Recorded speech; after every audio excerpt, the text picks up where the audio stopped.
You're muted, Mike. Stardate 999.9999. More nines. Deep Space Nine. Brooklyn 99. Welcome to Star Trek Discovery Pod, a kind of smart, kind of funny podcast about new Star Trek and beyond.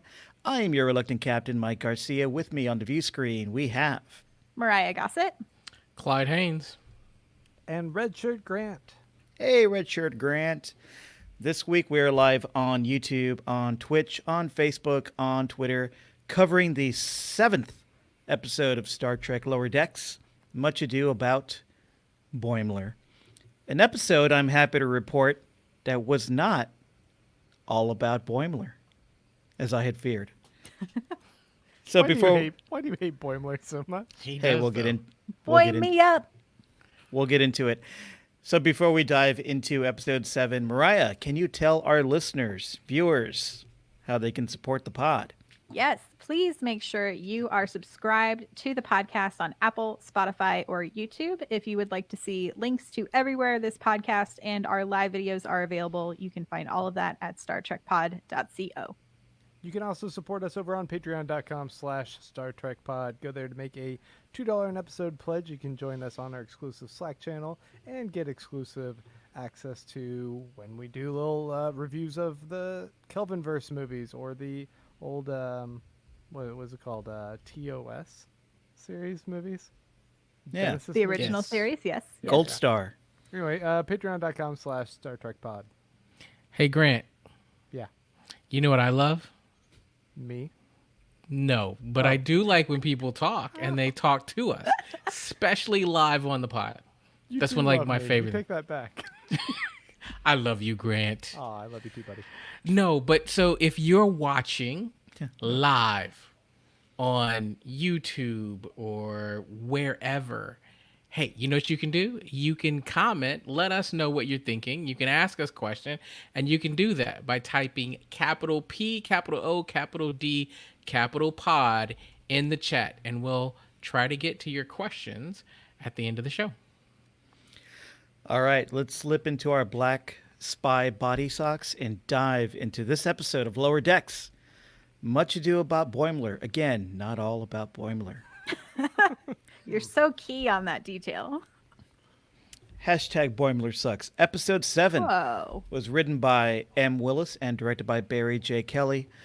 This is the one where Mariner's old Starfleet Academy buddy, Captain Ramsey, takes temporary command of the Cerritos, while Tendi recreates John Carpenter's The Thing. Rutherford reminds us all about those wacky transporter accidents that tend to happen on starships all the time, and Boimler is there too. And if you're new here, you're probably familiar with other podcasts giving their hot takes on things, but since this is Star Trek Discovery Pod, we do not give you hot takes. We give you hot freaks. Hot freaks! All right, Grant, let's hear from you first. What's your hot freak on episode 7 of Lower Decks? I thought this episode was great. Once again, it seems to be pushing in the right direction for me. We're getting more revealed about Mariner and her trajectory, why she's resigned herself to being an ensign and is kind of shirking off this inevitability of her command destiny. She's extremely capable and just tries to botch the job when she's working with her friend on assignment.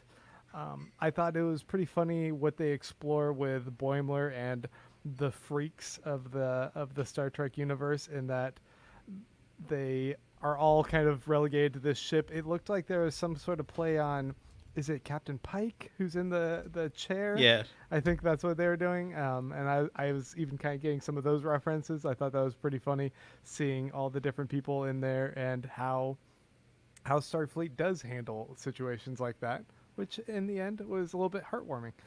And then, yeah, I think overall how all of that kind of played out, I like that Tendi and Rutherford were actually separated in this storyline, and I thought it was to their benefit. Overall, this was just a really fun episode. That's my take. Nice. Mariah, let's hear from you. Yeah, I just wanted to say, first of all, there was that like shot of all women sitting in command seats during this episode, and I just went, oh, I love it. And so that was like my one big hopeful takeaway tonight. And yeah, I did like this episode. I do wish at this point we were getting maybe a little bit more from Mariner's backstory. Like, what is the why, or at least a hint as to maybe what the why is for why she doesn't want to move up the ranks. Because there's obviously something has happened to her where for us to get to this big shift where she was this straight A student, a stellar person at the academy, and then is now just like obviously still a badass, but a badass who just sort of doesn't care about accolades and grades and all that kind of stuff. So I'm hoping we get something there that isn't just like burnout, because it feels like it should be something bigger plot wise for me. I really liked that in this episode we did get a little bit of some darker sci-fi feeling things like on the farm ship, and I thought the humor playing with that at the end was very smart and funny. I also loved the reference to the original animated series with the captain of that ship. I thought that was fun, and I'm glad we're getting to see some of those characters from the animated series again. But I did have one big thing in this episode, in that I think Trek and maybe we can have a larger conversation about this, but I think we always talk about Trek being this like utopia where everyone is represented, and we see very little representation of the disability community throughout Trek. And so it's like this whole episode they're being called freaks, and like obviously these are from accidents, and like I get that it is a comedy show and why some of those jokes are being set up that way, but I do wish we got to see some better resolution for characters besides Boimler to show like, oh, folks who are disabled are just as important as other people in this community of Star Trek. And granted, that is asking a lot from an animated show, but they are the ones who went there. We don't get to see what happens to characters on Trek shows if there are these big medical accidents. And so I'm like, well, if you're smart enough to get there and to also layer so many references in this episode, it is deep. I just wanted more. So yeah, mixed bag for me personally. What do you think, Clyde? A little bit of a mixed bag for me as well. But I'm starting to understand what lane this show is in. And for that lane, as long as I can make sure that I'm looking at that, it's great. The issue is, one, I think it's really challenging to move the plot consistently forward in a 30-minute format with so much going on kind of from the Trek franchise. So what the show ends up being to me, and I think this episode was kind of the model for that, is we're getting a little bit of pieces, some comedy, but it's still not this cohesive story, right? As a result, I'm really excited about October 15th because we're going to get back to like real storytelling. And so and that's not a shot at this show. I love the Mariner piece, right? Though I thought there wasn't a whole lot of surprise. Like I was looking and going, Mariner as this nervous screw up, that doesn't feel right. So show me when she becomes a superstar again. And then I got it. And I got a great explanation for what's going on. But to Mariah's point, I would have loved some more backstory about why. They keep teasing us, but right now it feels like this big gap. She clearly has all this experience. Mariner's a superstar. She's incredibly capable, but she refuses leadership at every turn. And she's been in a situation where she had leadership and almost voluntarily got demoted. And anytime someone tries to promote her, she sabotages it. Great. But why? What happened? Right? We're 7 episodes in and I don't have any clue. So I'm getting a little bit of the same things, though the storytelling is interesting. But I do get to, I think that I'm just enjoying I don't want to say poking or making fun of, but exploring some of the Star Trek tropes, right? Like, yes, if you go back and look at Star Trek, there are a ton of science accidents all the time.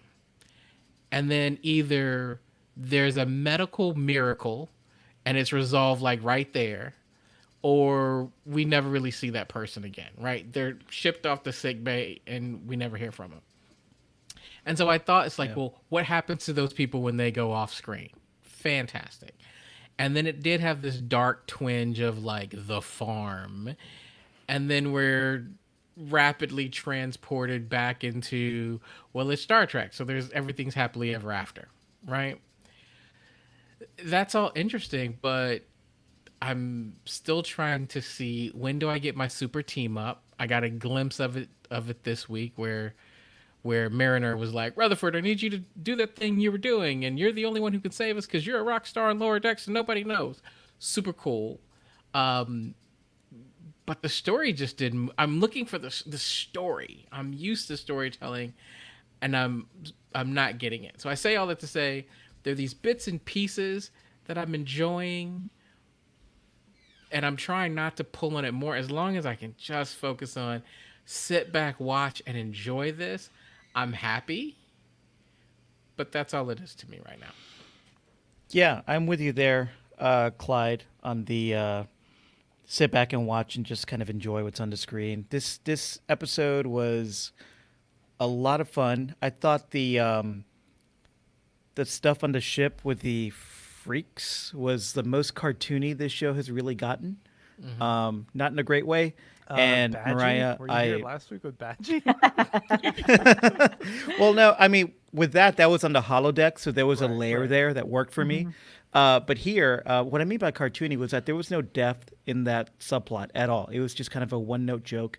And while I did enjoy all the references to like Pike in his bleep bloop chair, bleep bloop, and it seemed like the salamander guy was maybe a reference to that episode of Voyager where Janeway and Tom Paris turn into salamanders who fuck each other and have babies.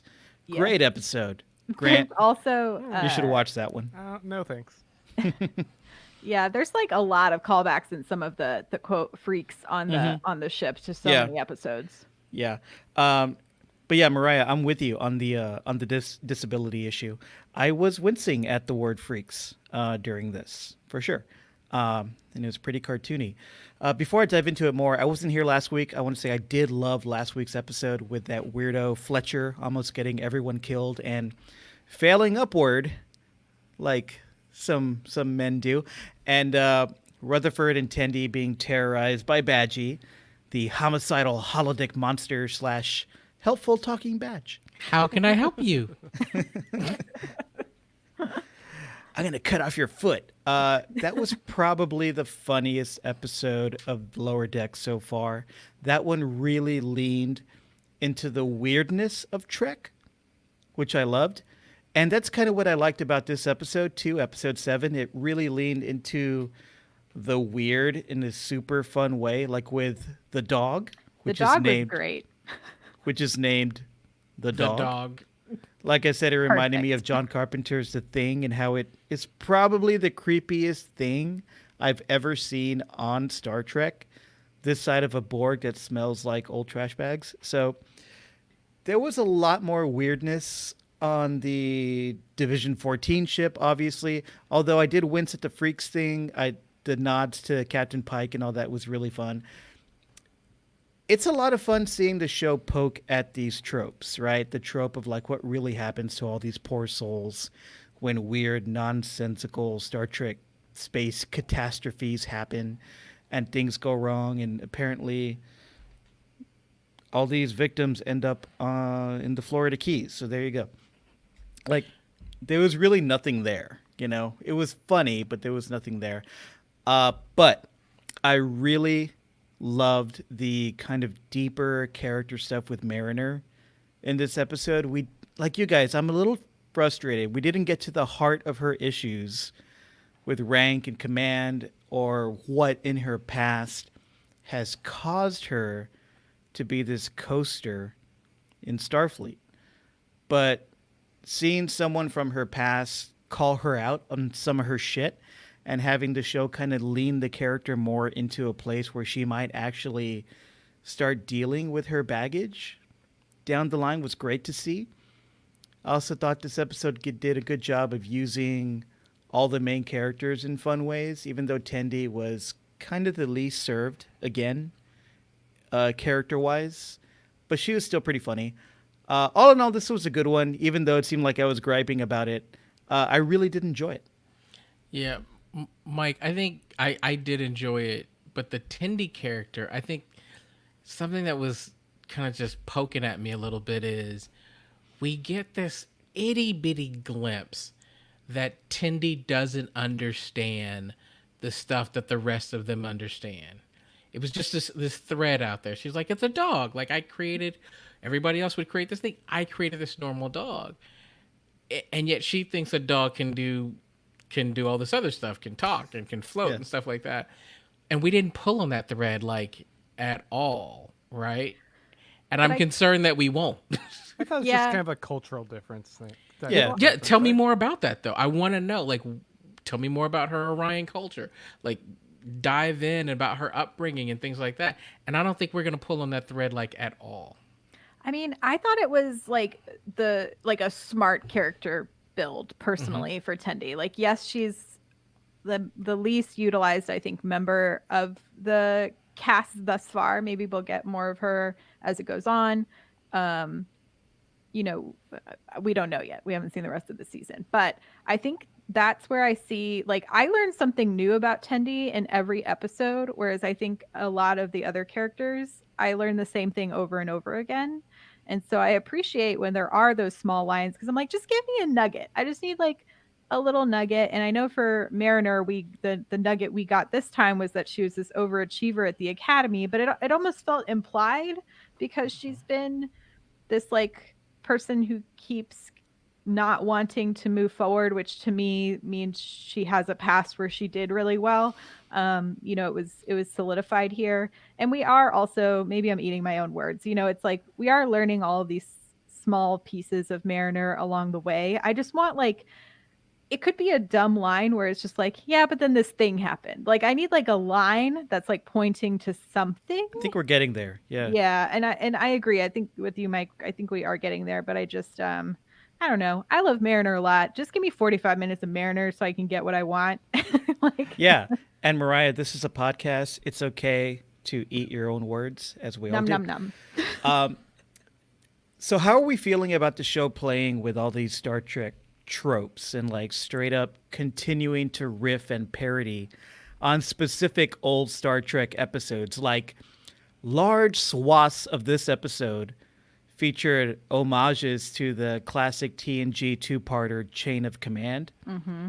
That's the one where Picard and I think Worf and Dr. Crusher go on a secret spy mission and they wear those black sock suits like Freeman, Ransom, and Shax did in this episode, which I thought was a great gag. Of course, Picard, Crusher, and Worf were like spying on evil Cardassians. It was really dangerous. And on lower decks, they're just planting seeds. Of course. Knows? Maybe. That's the cover story. Oh. Maybe they're going to plant a seed. Who knows if that opportunity will present itself? Yeah, there is even like more mundane. It is. They must just do a punch up of references on these scripts, because there's so many like almost throwaway lines that are also references, because Mariner says at one point babysitter Jellicoe type, which is literally a reference to Edward Jellicoe, who was again the captain. And that's from the same episode, Yes. Chain of Command, in which Jellicoe is the asshole captain who takes over for Picard and everybody hates him. I think it's a lot of fun and having these references, though. And Lower Decks, I think, matches its obsession with poking fun at these Trek tropes with some genuine laughs and a lot of fun character dynamics. And like in this episode, some slightly deep character stories. I think it's balancing it all pretty well. Clyde, I want to hear from you about that, how you feel about it, straight up riffing and parroting old episodes. And of course, Grant, who has no idea what these references are for the most part. Well, I think it works because it's animated, right? Like the format helps a lot. I think if we were looking at a parody that was live action, I think I actually might be pissed, because it would feel like you're ripping apart something that I care quite a bit about. Sure. But because it's done in this medium, it's like, hey, it's almost feels a little, I don't know, like inside the family. It's kind of like, you know what? I can tease my brother and my sister can tease my brother, but our neighbor can't tease my brother like that, right? Like, and that's what this feels like. It's that Is it feels underlying respect, right? well. It's like you're not quite in the family. This feels like we're making fun of each other in a real family way. So when you hear some of these lines, you laugh because you're like, yeah, I get it. Like at the very beginning, it set the tone when Mariner says, like, substitute captains are the worst, and you all go, well, if you've watched Star Trek any period of time, the minute that the substitute captain comes on or the admiral takes over, it's like they're always bad guy. They're always the foil or the villain. And so, yes, substitute captains are the worst. And so you just kind of go, yeah, you're right. And so the medium, I think, helps a lot. So to me, it's kind of like, oh, yeah, we're all laughing at the same inside joke. We're all laughing about our manager who does the weird stuff, but it's okay. Like it really doesn't bother me. And I think when I look out kind of online, I'm not seeing Star Trek fans just in uproar like they could be. So it's working Like for they me. are about all the other new properties. All the other stuff, right? Right. You're right. I don't get all of the references, but I do think it's interesting. This is the second or third episode where you guys have mentioned that there's a lot of direct parallels between a plot in the show here with a very specific episode of like a previous Trek thing, which makes me wonder if all of these have a particular show, each episode has a particular episode of a show that they were using as a little bit of a framework reference as a, what if we took what was happening with the plot there, but we re-examined it through the lens of what people on the lower decks might be experiencing in that same realm. Because if this one has a lot of kind of parallels to what you were saying with that TNG episode, and there was one a couple weeks back where you're like, you can look at like the frame of reference between this. And I think it was like I don't remember which one now, but that just seems kind of like an interesting approach to this that allows them to kind of even layer the references in even further. You know what's going to be really cool in the off season of this show? It's not going to be me, but somebody is going to put together a list of like the 5 episodes you need to see before watching this episode of Lower Decks. Mm-hmm. And that's going to be amazing, right? You're going to go back and you're going to watch, like, I'm going to watch this episode of Voyager, this episode of Deep Space Nine, these 2 episodes of TNG, and this 1 episode of TOS. And then you're going to watch those and you're going to be like, okay, great episodes. Then you're going to watch this episode of Lower Decks, and you're just going to laugh your head off. And I think that is going to make this incredibly rewatchable. I think it's doing a good job with all these references and homages, and like balancing out what it's really trying to do with these characters. But Grant, to your point, I don't think there's one specific episode of old Trek. Every episode of Lower Decks is trying to frame itself around. It's just a mishmash of stuff. This one was specifically pulling though from definitely one episode of TNG with a bunch of other stuff mixed in, but all this referencing is fun and funny, in my view, as an old Trek fan, but I feel like it's something that the show will kind of work out of its system. Like, it won't have 10 references every 2 minutes in season 2, I mean, they got enough material, though. Like, there's so many episodes of 90s Trek they can pull from, and, like, they've barely scratched the surface of all the references to, like, the original series and to the animated series. So, I think thus far they've been I feel like it's been pretty smart because I'm not like, the deepest of cataloged Star Trek like viewer, like I've watched every episode probably once, but it's not like I can automatically bring up the reference. I definitely have to look up articles to figure them all out. But it's like every once in a while you're like, ooh, that word. I'm going to look that up. What is that one? Let me double check that, Yeah, it kind of reminds me of the First Contact movie, which was a huge love letter to Star Trek and had a lot of references and stuff to older episodes while also being accessible to a mass audience. I feel like this is kind of like that. It's kind of in the same territory. but it's also much more of a parody, of course, and a satire than anything we've seen before. So it's kind of like, yeah, when Boimler's on a ship and there's a bunch of weird freaks and the tone doesn't really jive with Trek. It's a cartoon parody. It's fine, you know. I want to dig into Mariner and Ramsey, Captain Ramsey, our cool babysitter captain. I thought Ramsey was a great foil for Mariner. I think her presence in this episode started us on a path that we want, right? To learning more about Mariner and what her deal is, which I am so here for because I find Mariner to be such a great, compelling character. And there's that deep backstory of why she is the way she is. So, did you all like that pair up in this episode with Ramsey and Mariner? Yeah, and I thought it was, at first I was like, what is going on with Mariner? Honestly, the way they introduced Ramsey, I was like, please tell me this is an old flame and this is going to be, do you know what I mean? Because it was very much that like, oh, I'm a beautiful queen captain. And like, at least she floated animatedly onto the screen. But I think it's fun that they were old Academy friends and, I think it's smart into playing into that workplace comedy scheme. It would be like if you and a good friend went to the same college and like years later you met up and like one of you was the better student but has not ended up in the same place, when you meet up at like conferences and things like that and you're like, "Oh man, this is awkward."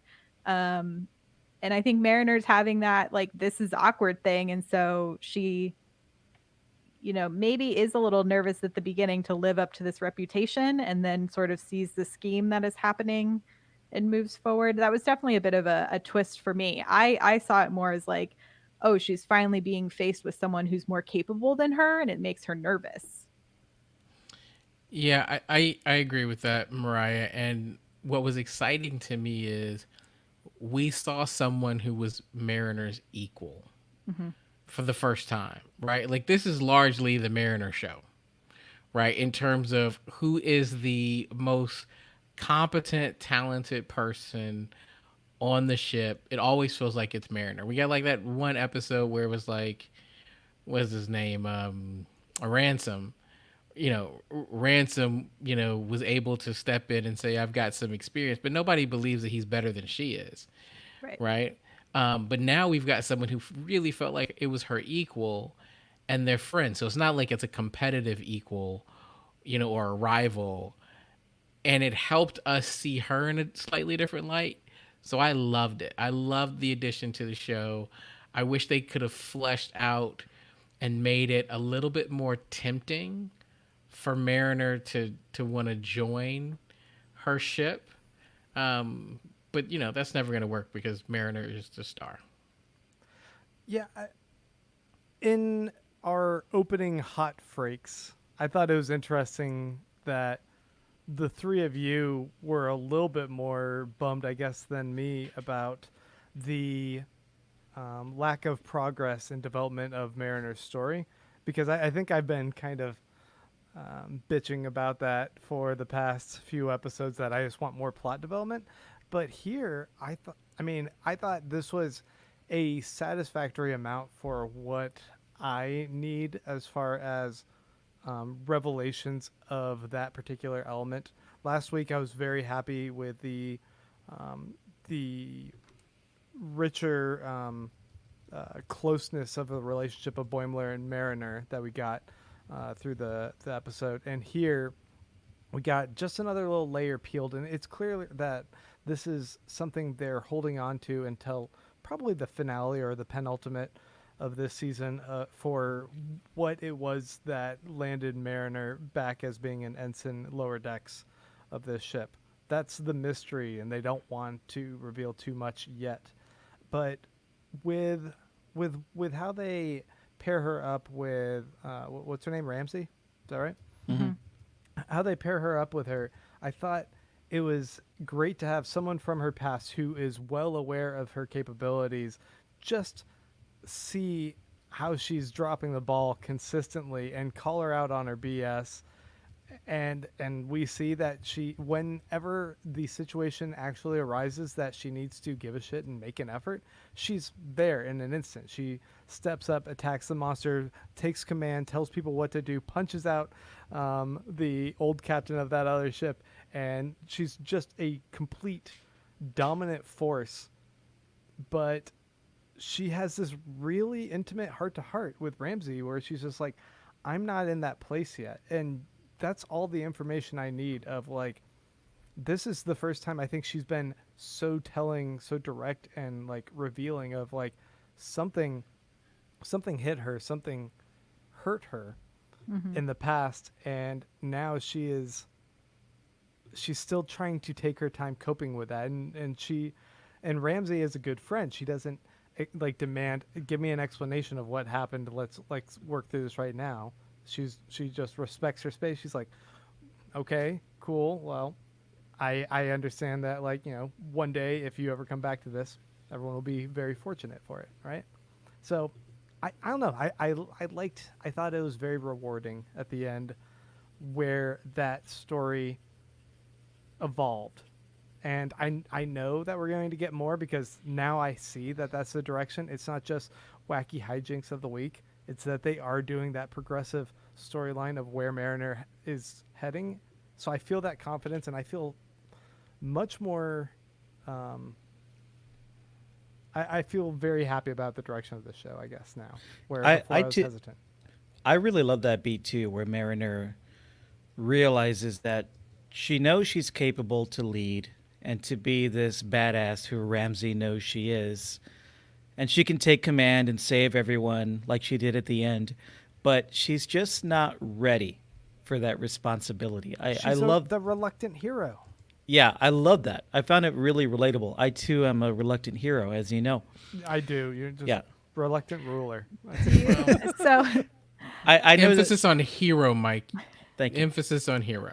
I like that she's not quite ready to leave her like relaxed comfort zone and step up. I dig that. I can definitely relate to that. But I do hope we go deeper into why she is the way she is. I want to see her reckon more with the fact that she's just this talented, brilliant officer, but she also is this really disengaged slacker.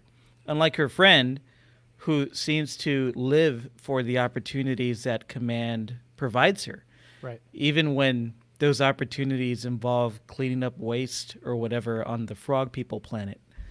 I mean, what do you guys think about her story being like the ultimate love letter to Ensign Harry Kim, who was an ensign for all of Voyager? Nah, bro. I mean, I think it's interesting because Harry Kim was a tryhard. He's more of a Boimler.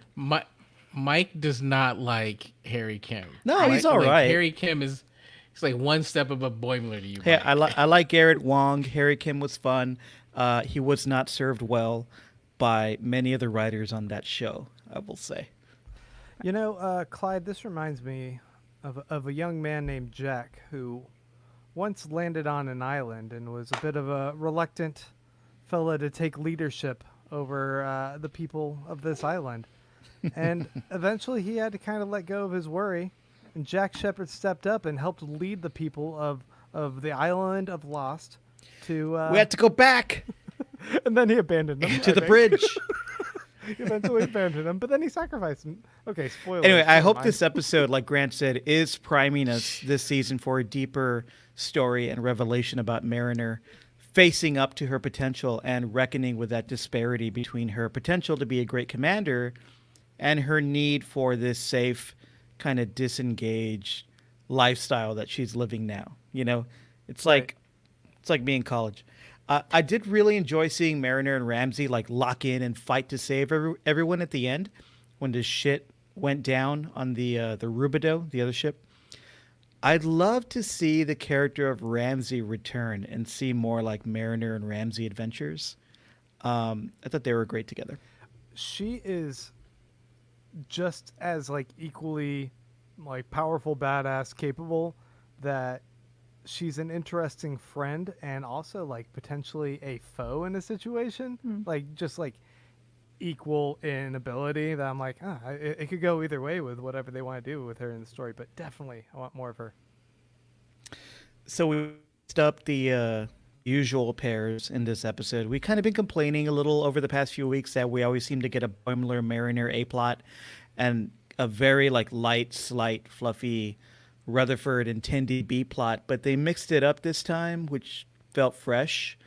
Boimler was with Tendi for the most part on the freak ship, and we had Rutherford kind of doing his own project, and he also helped save the day at the end. He had a nice big moment, and of course Mariner was with her old college buddy.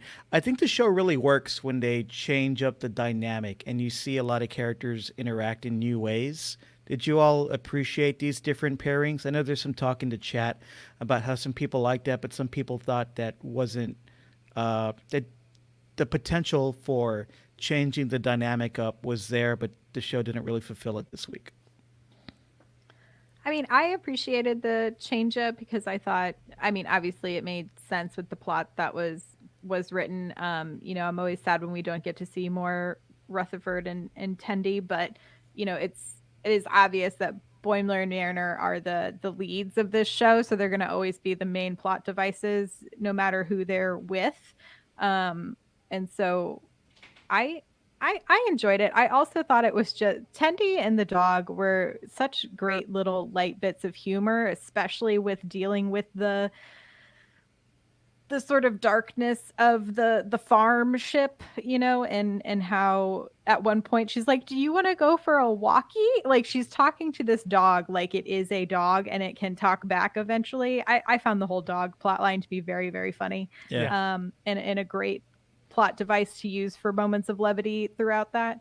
And then, you know, we really didn't get to see much from Rutherford besides him getting his big save the day moment, which I'm like, if you're going to not have him be that big of a character throughout, at least he did get his like one moment to shine this episode. It is so cool to me that they are showing that these lower decks characters are pretty much as capable, if not more capable, of like taking over and leading the ship already. Like that Rutherford can be the one who's just relied on to quickly engineer and save the day facing people in, even if it is with a slight catch of them being only partially phased, which is hilarious, by the way. I love the fact that it still has the beaming noise that's just really loud. And it's only like, cosmetic. I'm just a little bit off. I'm still a little bit glowing blue. That was a really funny joke to me. And it's funny because you haven't experienced the terror when a character that you care about is literally trapped in between worlds. You know, it's this in this case. It's like, oh, this is funny. There's no emotional. Oh, is this kind happen? of like cost? Oh, yeah, all the time. That was another thing that it was another instance of the show like riffing on a Trek trope, the transporter incident, where there's some like Brundlefly chaos that happens in the transporter or something like that. Okay, that's awesome. Yeah, But yeah, for sure. just like having him be relied upon to like step up and save the day. That Mariner is clearly capable of being a command level leader, but she doesn't want to. If she just wants to turn the flip the switch, she can. Tendi seems to be this genius who is probably flying under the radar and people haven't just really caught on the ship about how she can engineer talking dogs and whatever else. And Boimler is so like dedicated to everything that like he goes above and beyond and he fixes everything, always finishes his tasks like way above schedule. Like they're all really efficient and already prime for that level of leadership, it seems. So that makes it more fun that they're not a bunch of bumbling goof off idiots down on lower decks. You know what's interesting about Tendi is I think we all love Tendi. But if you think about the medical personnel on Star Trek, they are often like The sidekick. yeah, they're like the D plot half the time, right? And then occasionally they get their own episode, right? Which is, you know, riveting television, I gotta tell you. And so I think that what we're seeing is it's almost this this tongue in cheek with Tindy of like, look what amazing things that I can do. That's always in the background. Like even the dog wasn't really the big plot. It was Boimler being on the ship. Tindy's on the ship, and you're kind of thinking, why is she on the ship with the dog? Couldn't she have just put the dog on the ship and said, so long, you know? She wanted to rescue the dog, though. She wanted to keep her creature. Yeah. So I think it's just, there's this interesting kind of commentary about like, you've got these medical personnel, which when you think about it, right? So if you think about this as a, you know, Mike always says this is a workplace comedy. If you think about it in the real world, right? You got your engineers, you've got your leaders, your CEOs. Like, who do you think usually has the toughest job? It's like doctors, right? Like this, they go through all this schooling. It's this big deal. But in Trek, it's like, yeah, you're in your sick bay and we come to you when we need something and then we leave you. So it's kind of like with Tindy. She's great. She's amazing. I wonder if we'll get more of her doing these amazing things that are off to the side. Well, the first Star Trek was, you know, back when the heroes were the adventurers who used double fists to punch rock monsters and reptiles on planets, right?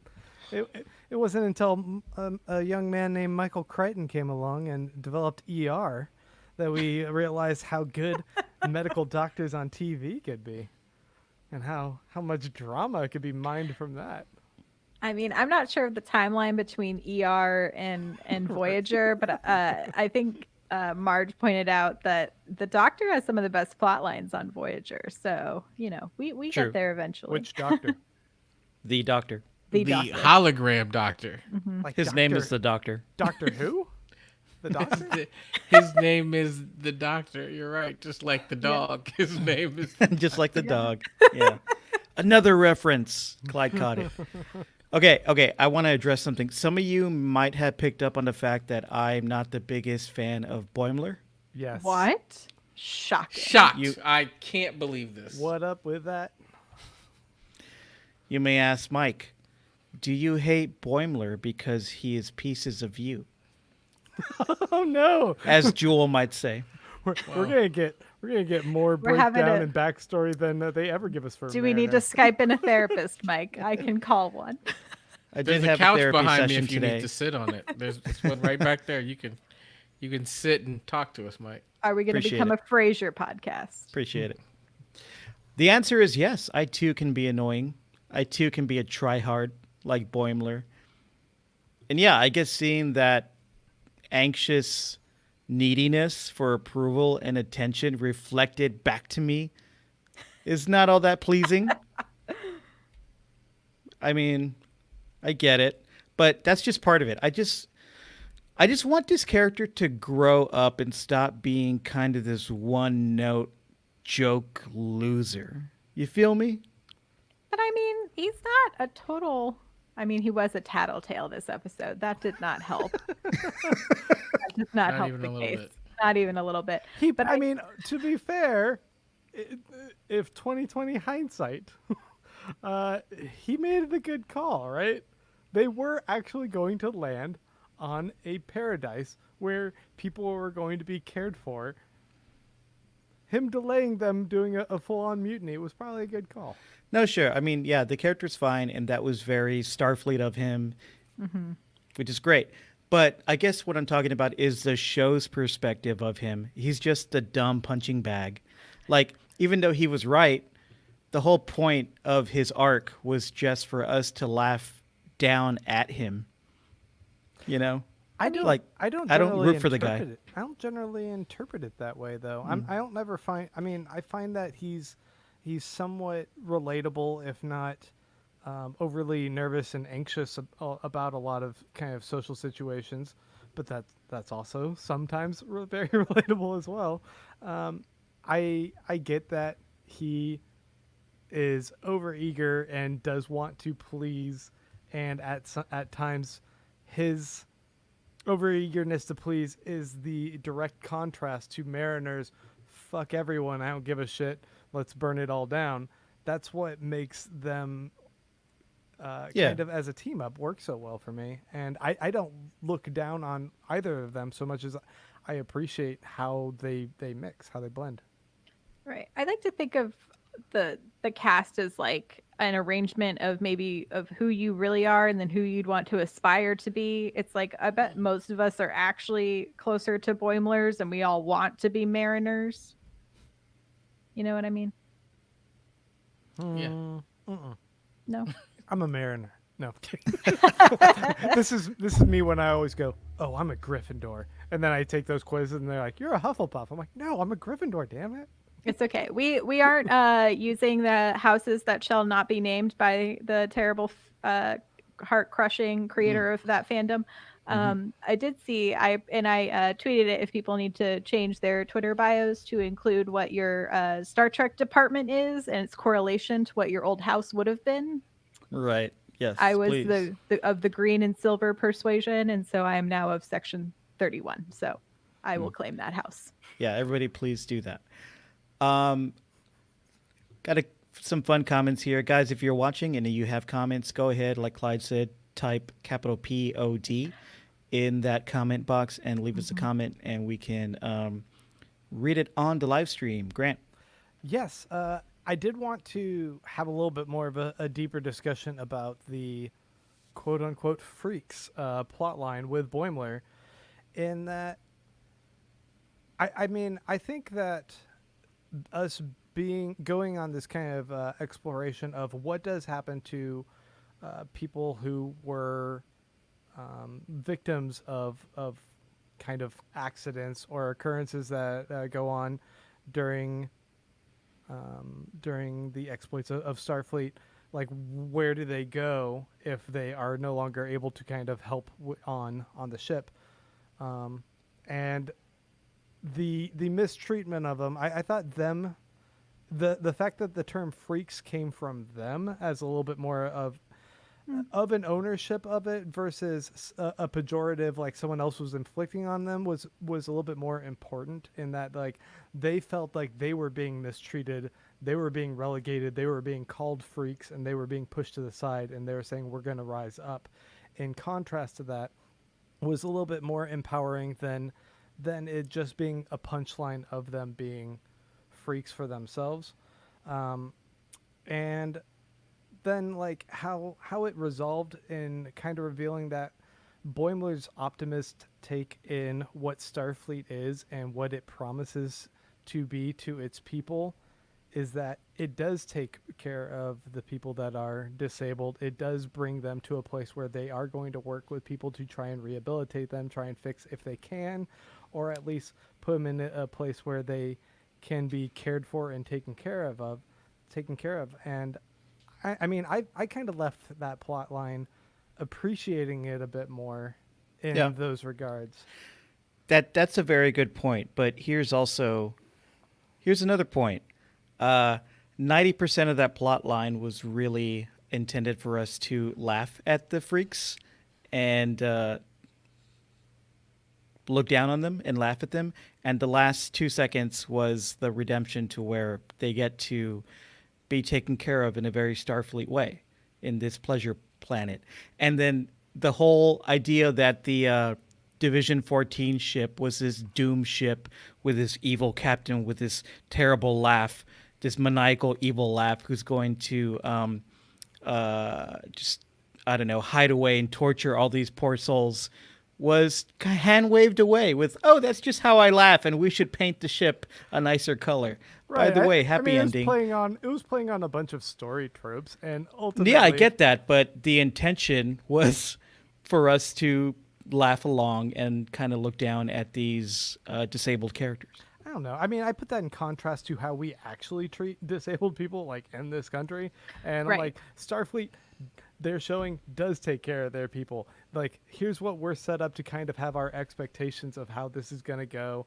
They're put in a cell. They're not communicated to. They're treated poorly, and then they pull back the curtain, and there was a terrible guy running that ship who should have communicated more, and Boimler was right about that. But ultimately, they do take care of the people that are injured along the way. I don't know. Right. I mean, and I understand that this is a cartoon and we're not going to get like everything we need to get out of things, but I do hope it, and especially in light of the pandemic, and like I've seen a lot of disabled journalists talk a lot about how for years folks in the workforce specifically have asked for things like being able to work from home or having these different options available to you to be a part of the workforce, and it's always been pushed off as like, oh, we can't do that, like, Right. and then now we can, that it's not just Quite clearly we can. quite clearly we can. And so, and this is obviously just scratching the surface of like a very large issue. There's oh, I'm gonna blank, but I'll tweet about it later. But there's this really great author I heard and journalist at a podcasting conference a few years ago, and she's written a really amazing book with some essays from other people. And so I'll retweet her book link. But and again, I hope that this episode, because it can't address things, sparks a conversation with folks and hopefully sparks something within the larger Star Trek creator universe about the equities in depictions, because I don't think we only have to see people going and getting treatments. Like, yes, that is something, but some people live with disabilities, and that's just their life, and there is no quote unquote cure, and we don't need to cure all disabilities.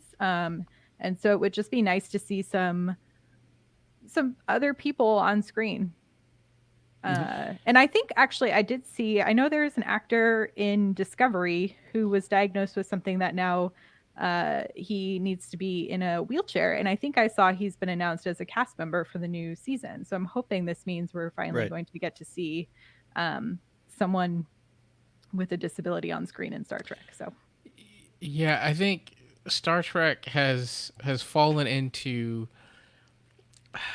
I don't know, maybe it's this ideal of what Gene Roddenberry was originally conceiving that has just kind of run away from us. And that is this utopian kind of society where there's no hurts, there's no issues, everything looks pristine and clean, but is not actually inclusive. And I think what happens is we have a very pretty version of the future. It's almost like, and I know no one on this show and no one who's listening does, but if you ever watch one of those reality dating shows of any kind, right? Like, I know no one, but assume you have. Maybe you've seen a clip or a commercial. No, thank you, sir. I've maybe gone down a binge during this. No one here has a guilty pleasure, and we won't speak about it. Therefore, in case you do, you don't have to admit what it is.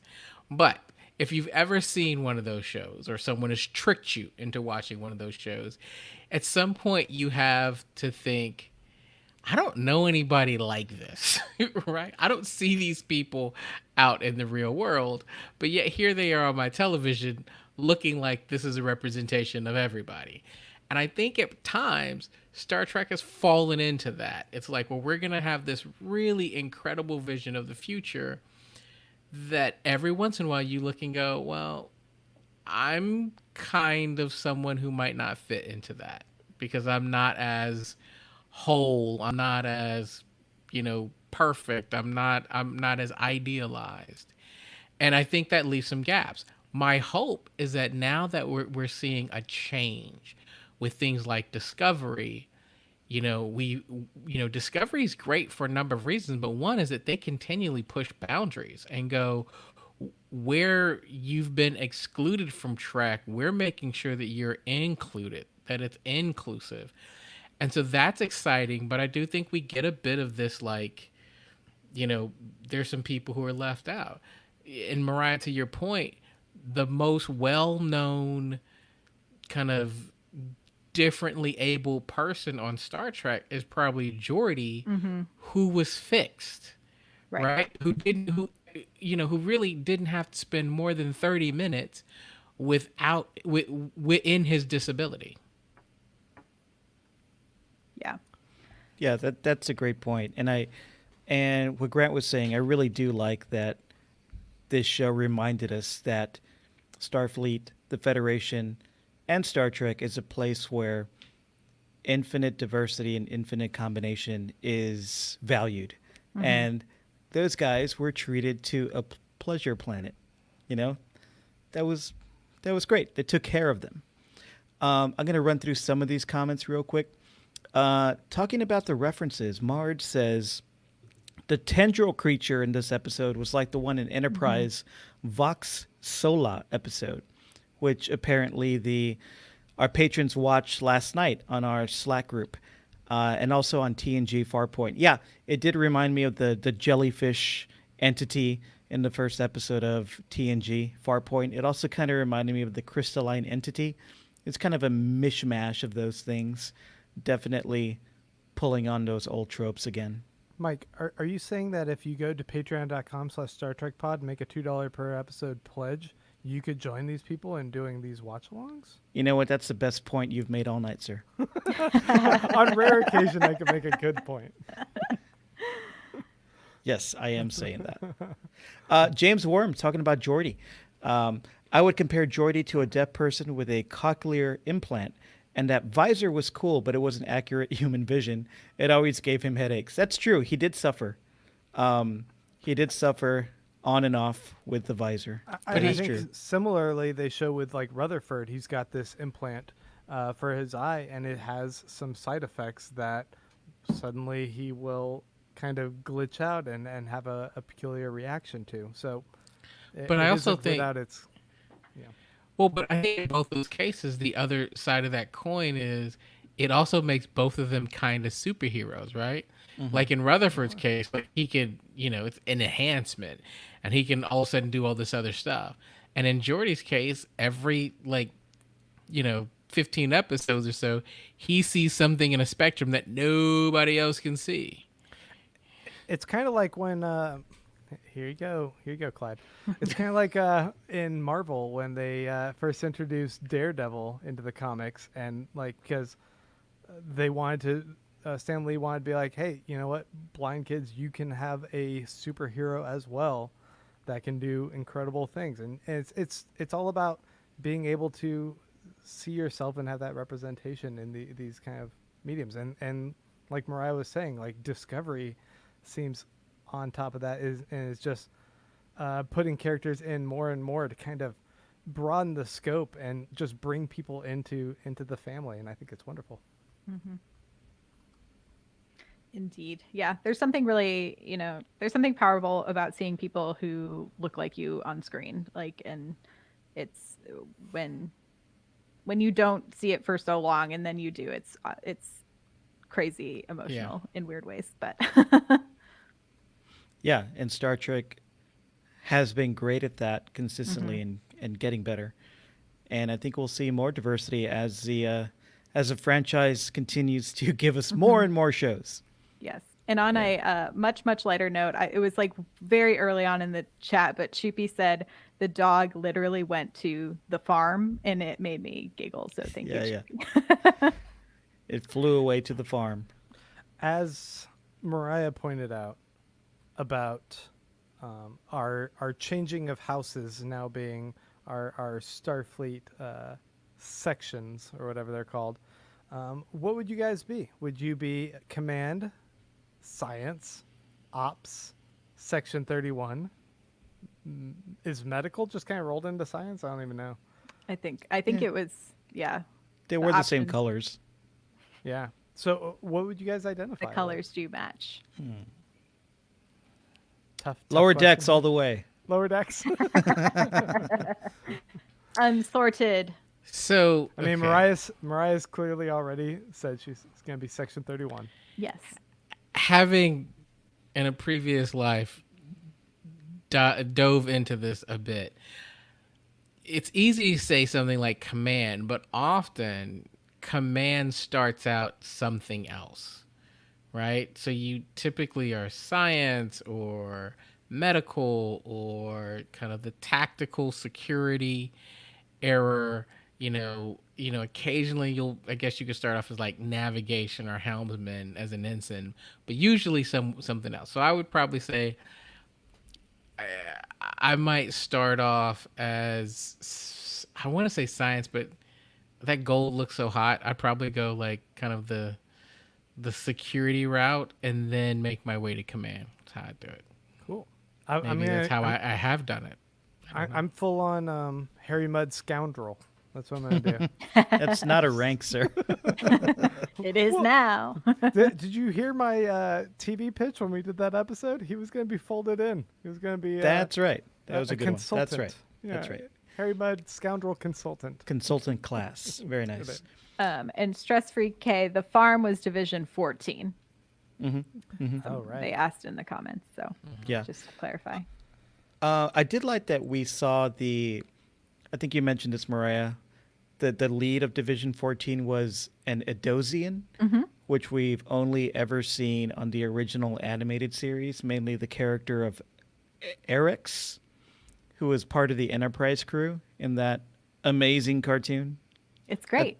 I think he took the place of Chekhov, right? Because Chekhov wasn't on the animated series. Yeah. I could be wrong. Tweet Baron von Grant if I am. Oh no.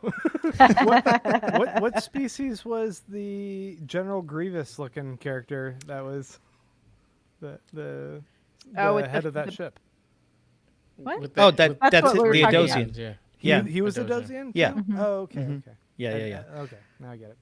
The General Grievous. He did kind of look like did. Grievous, didn't he? He really He did, just needed yeah. like 20 lightsabers.